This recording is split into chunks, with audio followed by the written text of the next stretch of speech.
Om Shanti. Good morning. आज हम सुनते हैं 9/6 के मधुरमा वाक्य। आज बुधवार। प्यारे शिव बाबा हमारे सब काम सिद्ध करते हैं। बाबा आए हैं सारी दुनिया को विकारों की तपस्या से निकाल शीतल बनाने। वो आकर हमारे ऊपर ज्ञान बरसात करते हैं।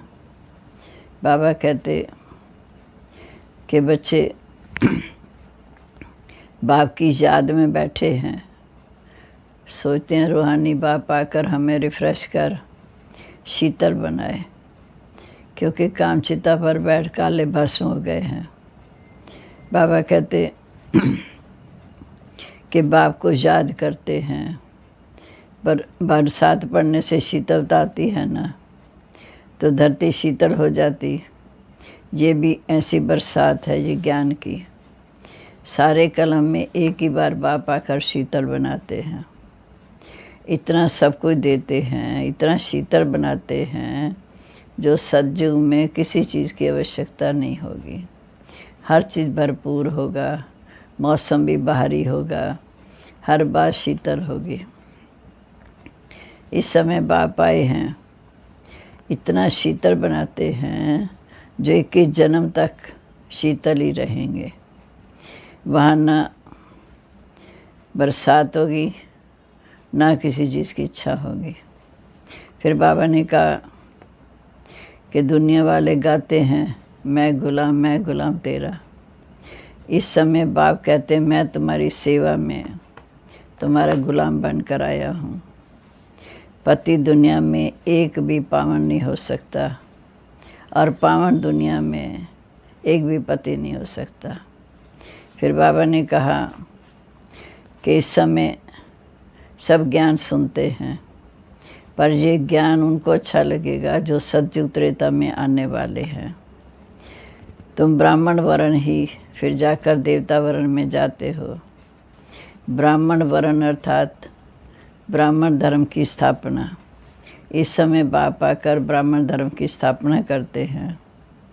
ऐसे नहीं कहते क्या कर शूद्रों से ब्राह्मण बनाओ, ये तुम्हारी बजोली है। तुम जानते हो कि ये चक्कर फिरता है। चक्कर में 4 युग दिखाए, सतयुग त्रेता द्वापर कलयुग। शिव बाबा को भी उड़ा दिया, ब्राह्मणों को भी उड़ा दिया। जब तक शिव बाबा आकर शूद्र से ब्राह्मण नहीं बनाए तब तक हम देवता नहीं बन सकते। फिर देवता बनेंगे, फिर धीरे धीरे चंद्रवंशी, फिर द्वापर में वैश्यवंशी, फिर शूद्रवंशी बनते हैं। इसी प्रकार ये कल्प का चक्कर फिरता है।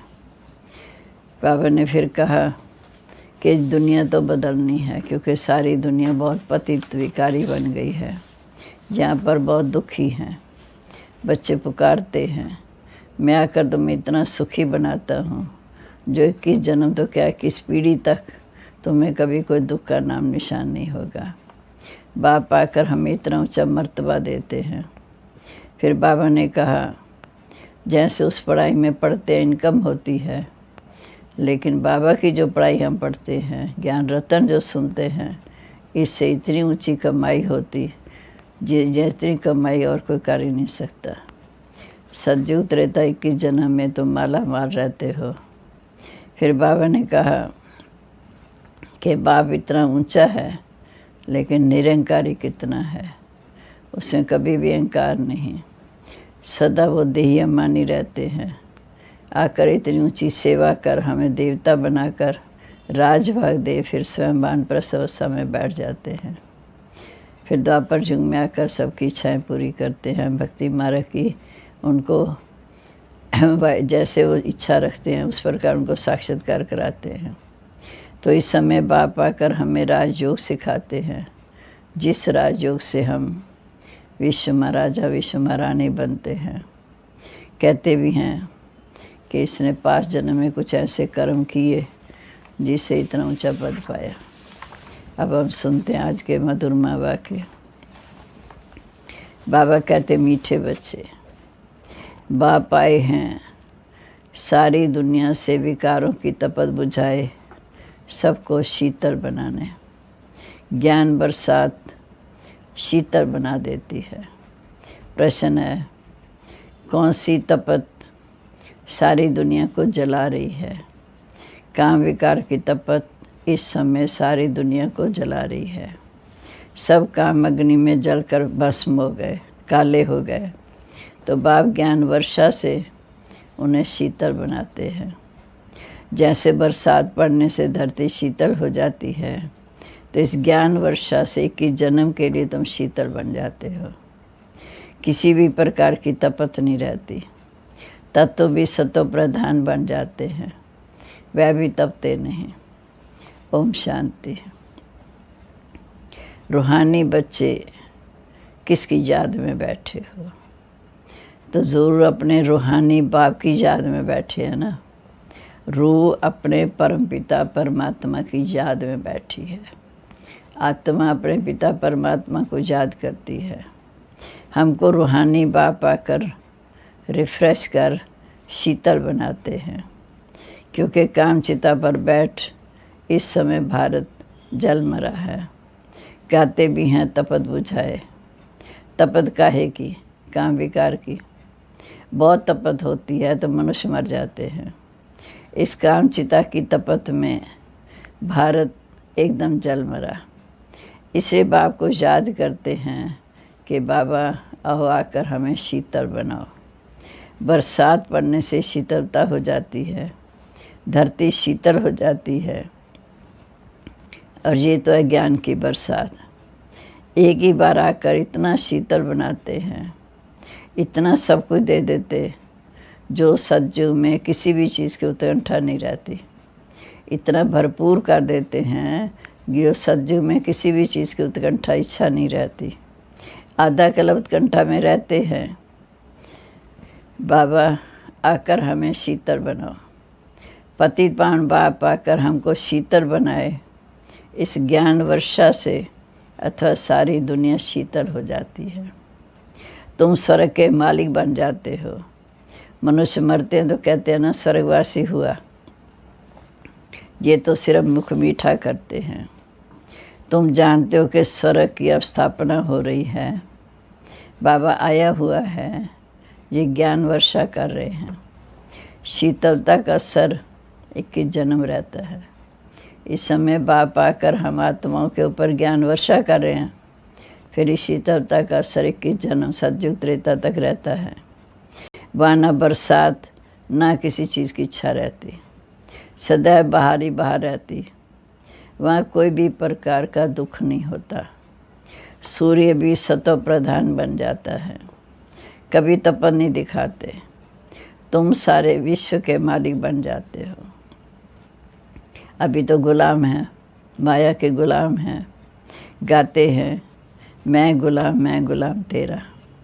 बाबा को याद करते हैं। अब बाबा कहते मीठे बच्चे, मैं तुम्हारी सेवा में गुलाम बनकर आया हूँ।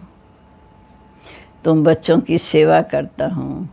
पराए पति देश में पति शरीर में आता हूँ। इस पति दुनिया में एक भी पावन नहीं हो सकता। सज्जू को पावन, कलजू को पतित कहा जाता है, क्योंकि सब विकारी हैं। भारतवासी इस नॉलेज को समझेंगे जिन्होंने 84 जन्म लिए हैं। भारतवासी ही इस नॉलेज को समझेंगे जिन्होंने 84 जन्म लिए हैं। वो ये नॉलेज सुनेंगे। जो सज्जू त्रेता में आने वाले हैं वो आकर ब्राह्मण बनेंगे। जो सज्जू त्रेता में आने वाले हैं वो पहले आकर शूद्र से ब्राह्मण बनेंगे। नंबरवार पुरुषार्थ अनुसार बाबा ने समझाया, अभी तुम ब्राह्मण वर्ण में हो, फिर इस परिवर्तन होकर देवता वर्ण में जाएंगे। ब्राह्मण वर्ण अर्थात ब्राह्मण धर्म की स्थापना करने इस समय संगम पर बाप आते हैं। ब्रह्मा ब्राह्मण धर्म स्थापन करते हैं। ऐसे नहीं कहेंगे कि परमपिता परमात्मा आकर शूद्रों को ब्राह्मण बनाते हैं। ये तुम्हारी बजोली चलती है। कभी ब्राह्मण से देवता, फिर क्षत्रिय, फिर वैश्य, शूद्र, फिर ब्राह्मण। ऐसे ये तो बहुत सहज है। तुम जानते हो कि ये चक्कर कैसे फिरता है। विराट रूप में ब्राह्मणों को नहीं दिखाते। ब्राह्मण चोटी और शिव बाबा को भूल गए। कहते हैं देवता, क्षत्रिय, वैश्य, शूद्र, फिर शूद्र से देवता। अब ब्राह्मण कहाँ गए? ब्राह्मण लोग गाते भी हैं ब्राह्मण देवताय नमः। तब प्रजापिता ब्रह्मा की वंशावली कहाँ गई? प्रजापिता ब्रह्मा का नाम कितना बाला है, चित्रों में भी कितनी भूल कर दी। प्रजापिता ब्रह्मा की औलाद का नाम निशान नहीं। स्कूल में टीचर पढ़ाते हैं, वह फिर भी सोर्स ऑफ इनकम है। एम ऑब्जेक्ट तो ज़रूर चाहिए ना। तुम बच्चे जानते हो उस पढ़ाई से भी मर्तबा मिलता है। पति दुनिया में भगवान आकर पतितों को पावन बनाने के लिए पढ़ाई पढ़ाते हैं। अब आप कहते बच्चे, मैं तुम बच्चों को पढ़ाकर पावन बनाता हूँ। इस पढ़ाई से इनकम देखो कितनी भारी है। विश्व के मालिक बन जाते हो, कितनी भारी है। आधा क्लब के लिए तुम तकदीरवान बनते हो। भारत में गाया हुआ है 21 पीढ़ी। अब तुम बेहद के बाप से 21 पीढ़ी बेहद का वर्षा पाते हो। 21 पीढ़ी बेहद का वर्षा पाते हो। लौकिक बाप का अलग काल क्षण भंगुर का वर्षा। इस बाप से तुम ऐसा वर्षा पाते हो जो पीढ़ी बाय पीढ़ी तुमको कभी दुख नहीं होगा। भारत में बेहद का सुख था। ये ज्ञान और किसी के बुद्धि में नहीं है। ये ज्ञान देने वाला बाप जाने, जिसको देते हैं वो जाने और न जाने कोई। बच्चे जाने, बाप जाने और न जाने कोई। ग्रंथ में भी उनकी महिमा गाई हुई है। एक ओंकार निराकार निरअहंकार। इसका अर्थ भी अभी तुम ब्राह्मण समझते हो। वह तो सिर्फ गाते हैं कि निरंकारी। इतनी बड़ी अथॉरिटी होते हुए भी देखो उनको कोई अहंकार नहीं। शिव बाबा कितनी बड़ी अथॉरिटी, सारे विश्व का मालिक बनाते और कितना निरंकारी, कोई अहंकार नहीं। यहाँ थोड़ी भी पोजीशन वाले होते हैं तो कितना उनको नशा रहता है। वो है अलग काल वाले मर्तबे का नशा। मैं फलाना हूँ। अब तुमको इस रूहानी पढ़ाई का नशा है। कौन पढ़ा रहे हैं, हम किसके सामने बैठे हैं, क्या हमारा लक्ष्य है। अब तुमको इस रूहानी पढ़ाई का नशा है। तुम्हारी आत्मा भी जानती है कि हमें आत्म अभिमानी बनना है, तभी बाप को याद कर सकेंगे। बाप के साथ योग टूटने से माया का गोला लग जाता है। बाप को याद करने से भी कर्म विनाश होते हैं। बाप के साथ योग टूटने से माया का गोला लग जाता है, मुरझा जाते हैं। याद करते रहें तो खुशी का पारा चढ़ा रहे। कोई बड़ा इम्तिहान पास करते हैं तो खुशी होती है ना। समझते हैं बस इनके ऊपर और कोई पढ़ाई नहीं है। इतना बड़ा इम्तिहान पास करते हैं, सोचते हैं कि इसके ऊपर और कोई पढ़ाई नहीं। तुम भी जानते हो हमारी इस पढ़ाई से ऊंची और कोई पढ़ाई नहीं। इन लक्ष्मी नारायण ने पास्ट में ज़रूर ऐसी पढ़ाई की है, राजयोग सीखे हैं, तब जाकर विश्व महाराजा महारानी बने हैं ना। लक्ष्मी नारायण ने इससे पहले जन्म में अर्थात संगम युग पर इतनी ऊंची पढ़ाई की है, राजयोग सीखे हैं, तब महाराजा महारानी बने हैं। राजयोग तो मशहूर है। इस समय परमपिता परमात्मा का राजयोग सिखाते हैं स्वर्ग के लिए। कहते भी हैं कि पास्ट में ऐसे कर्म किए तभी तो ऐसा बने हैं।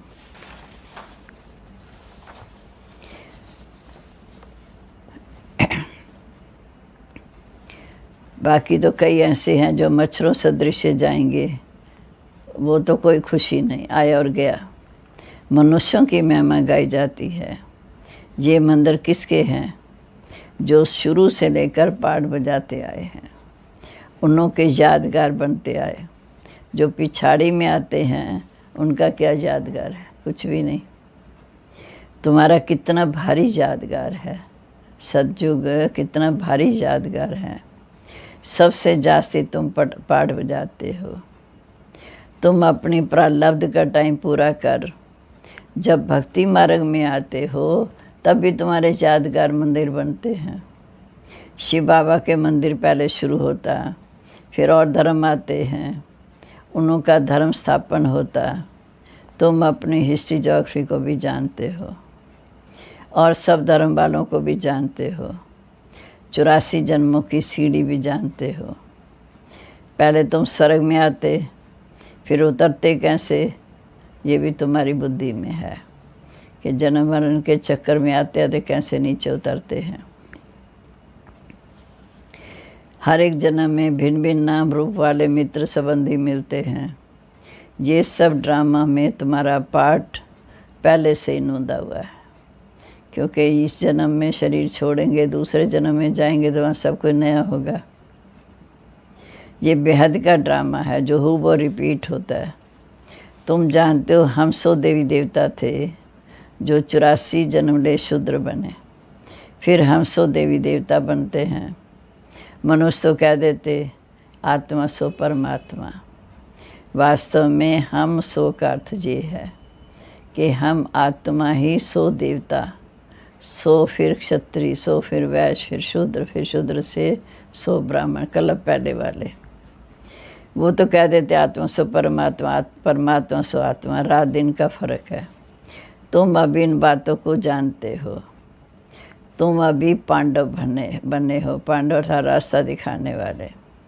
कौरव पांडव भाई भाई थे ना। अभी बाप मिला है तो तुम कौरव से पांडव बने हो। बाप हमको दुख से लिबरेट कर गाइड बन फिर साथ ले जाते हैं। घर का भी तो किसी को पता नहीं। कई कहते हैं आत्मा ब्रह्म में लीन हो जाती है, तो ब्रह्म में लीन हो जाती। वह घर थोड़ी ठहरा, घर में तो रहा जाता है। ये तो नहीं कि उसमें अपना अस्तित्व मिटा दें, घर में तो रहा जाता है। उनको इनकॉर्पोरेट वर्ड कहा जाता है।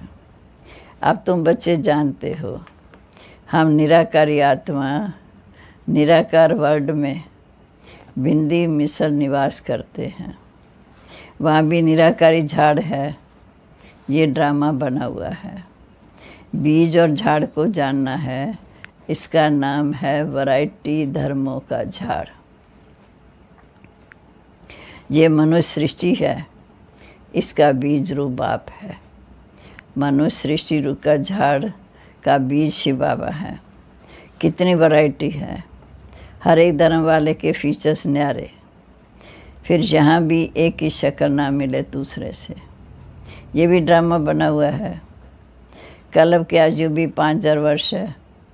ये भी बाप समझाते हैं। मनुष्य एक्टर्स है, यहाँ पाठ बजाने आते हैं। ये मांडवा है, रोशनी के लिए सूर्य चांद आदि। ये कोई देवता थोड़ी हैं, ये तो मांडवा है। ये तो बत्तियाँ हैं, परंतु सर्विस करते हैं इसलिए देवता कह देते। परंतु वास्तव में देवताएं कोई सर्विस नहीं करते। सर्विस तो तुम बच्चे करते हो। सतयुग में तो सर्विस होगी नहीं, वो तो जगी जगाई आत्मा है। सर्विस तो बच्चे करते हो दूसरी आत्मा को जगाने की। बाप भी समय ओबीडेंट सर्वेंट है। बच्चे जब दुखी होते हैं तो बाप को तरस पड़ता है। बाप आए समझाने। तुम बच्चों को फिर से 100 देवी देवता पद दिलाने। 100 माना कला पहले की तरह। चढ़ती कला उतरती कला हर चीज़ की होती है।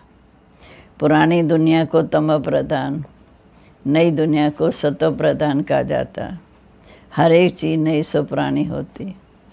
आत्मा कहती है ये शरीर भी तमो प्रधान पतित है। ये सतयुग में आत्मा और शरीर सतो प्रधान थे, माथा नहीं खपाते थे। आत्मा को अब ज्ञान मिला, समृद्धि आई कि हम कैसे 84 जन्म लेते हैं। आत्मा को ज्ञान मिला 84 जन्मों का। ये राज बेहद का बाप बैठ समझाते हैं। दुख में बाप को पुकारते रहते कि दुख हरता सुख करता बाप आओ। भारत ही सबसे सुखी था। भारत जैसा पवित्र खंड और को हो नहीं सकता। अभी बाप तुम बच्चों की झोली अविनाशी ज्ञान रत्नों से भरते हैं। अभी बाप तुम बच्चों की बुद्धि रूपी झोली ज्ञान रत्नों से भरते हैं। ऐसा बाप देखा कभी? कहते हैं बच्चों, मैं तुम्हारे लिए वैकुंठ की सौगात लाया। कितना ऊंचा बाप, कितना निरंकारी, कितना बच्चों से प्यार। कहते हैं बच्चों, मैं तुम्हारे लिए वैकुंठ की सौगात लाया हूँ। तुम स्वर्गवासी थे, अब पतित नरकवासी हो गए। पावन उनको कहा जाता है जो विकार में नहीं जाते। सज्जु में है संपूर्ण निर्विकारी और इस समय संपूर्ण विकारी। बाप कहते तुम भी संपूर्ण निर्विकारी थे, अब संपूर्ण विकारी बने। फिर संपूर्ण निर्विकारी बनना, देव पद पाना। बाप को याद करना है। अक्षर देखो कितने अच्छे हैं कि संपूर्ण निर्विकारी देवता बनना है। बाप को याद करने से अक्षर देखो कितने अच्छे हैं। मन मना भाव। मुझ बाप को याद करो तो तुम तमो प्रधान से सतो प्रधान बन जाएंगे। मैं सर्वशक्तिवान हूँ, मुझे याद करो। याद को ही योग अग्नि कहा जाता है, जिससे तुम्हारे पाप दग्ध होते, तुम पवित्र बन जाएंगे। अच्छा, मीठे मीठे सिकलदे बच्चों प्रीत, माता पिता बाप दादा का याद प्यार। Good morning. रूहानी बाप की रूहानी बच्चों को नमस्ते। नमस्ते बाबा, गुड मॉर्निंग। रूहानी बच्चों की रूहानी बाप दादा को नमस्ते। नमस्ते बाबा, गुड मॉर्निंग। शुक्रिया बाबा, हमें निर्विकारी बनाए विश्व का मालिक बनने की शिक्षा दे रहे हैं। अब धारणा के लिए मुख्य सार, रूहानी पढ़ाई के नशे में रहना है। बाप समान निरंकारी बनना है। पोजीशन आदि का अहंकार नहीं रखना है। दूसरा, अपनी झोली ज्ञान रत्नों से भरनी है। संपूर्ण निर्विकारी बन देवता पद पाना है। कभी भी मुरझाना नहीं है। वरदान, सर्व आत्माओं के पति संकल्प व वृत्तियों को भस्म करने वाले, सर्व आत्माओं के पति संकल्प व वृत्तियों को भस्म करने वाले मास्टर ज्ञान सूर्य भाव। जैसे सूर्य अपनी किरणों से किचड़ा गंदगी के कीटाणु भस्म कर देता है, ऐसे जब हम मास्टर ज्ञान सूर्य बनकर कोई भी पतित आत्मा को देखेंगे तो उनका पति संकल्प, पति वृत्ति दृष्टि भस्म हो जाएगी। पतित पावनी आत्मा पर पतित संकल्प का वार हो नहीं सकता। मास्टर पतित पावनी आत्मा पर किसी भी पतित आत्मा का प्रभाव पड़ नहीं सकता। पतित आत्माएं पतित पावनियों पर बलिहार जाएंगी। इसके लिए माइट हाउस अर्थात मास्टर ज्ञान सूर्य में की स्थिति में सदा स्थित रहो। स्लोगन है, अपने धारणा स्वरूप से योगी जीवन का प्रभाव डालना। अपनी धारणा स्वरूप से योगी जीवन का प्रभाव डालना, ये बहुत बड़ी सेवा है। आज का सम्मान है, मैं निर्विकारी निरंकारी मास्टर ज्ञान सूर्य हूँ। अव्यक्त इशारे हैं। मन को एक रस और शक्तिशाली बनाने के लिए मन की एक्सरसाइज करो। 9वीं पॉइंट है, जैसे स्थूल एक्सरसाइज से तन तंदुरुस्त रहता है, ऐसे चलते फिरते अपने 5 स्वरूपों में आने की एक्सरसाइज करते रहो। 5 स्वरूप: निर्विकारी, अनादि स्वरूप, आदि स्वरूप, मध्य स्वरूप, ये संगम युग, फिर अव्यक्त फरिश्ता। जब ब्राह्मण शब्द याद आए तो ब्राह्मण जीवन के अनुभव में आ जाओ। फरिश्ता शब्द को तो फरिश्ता बन जाओ। तो सारे दिन में जो मन की ड्रिल करो। शरीर की ड्रिल तो शरीर की तंदुरुस्ती के लिए करते हो और करते रहो, लेकिन साथ साथ मन की एक्सरसाइज बार बार करो, इससे शक्तिशाली बन जाएंगे। मम्मा की पॉइंट है। मम्मा का चित्त बिल्कुल साफ था। वह हर बच्चे की बात दिल में ऐसे समा लेती थी जैसे कोई बात भी नहीं।